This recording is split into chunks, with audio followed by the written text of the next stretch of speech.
Donald Trump en tant qu'homme politique ou homme d'État reste imprévisible. Mais sur cette question bien précise, je pense que c'est tout à fait prévisible. Étant entendu que pendant sa campagne électorale, un de ses thèmes majeurs était la réduction du déficit commercial des États-Unis. Si on regarde par exemple les relations commerciales entre la Chine et les États-Unis, il est évident que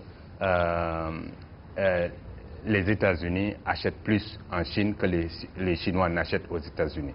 Right?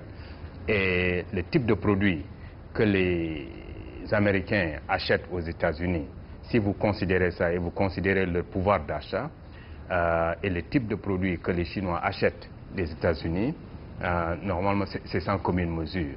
Je pense que les deux économies ont intérêt éventuellement à négocier pour mettre en place des mesures de politique commerciale beaucoup plus coopératives et voir comment est-ce que ces deux économies-là pourraient tirer avantage mutuellement de leur commerce.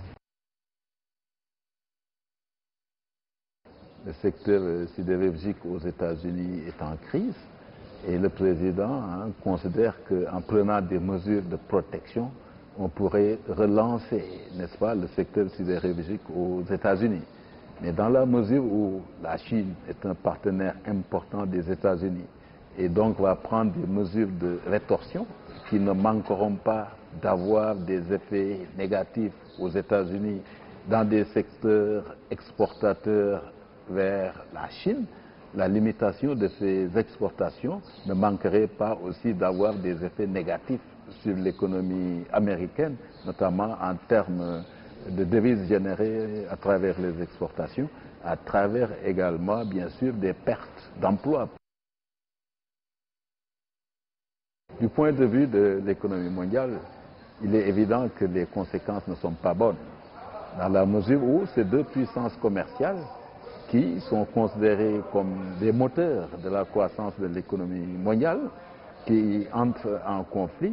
Donc c'est une dynamique de l'économie mondiale qui sera véritablement affaiblie.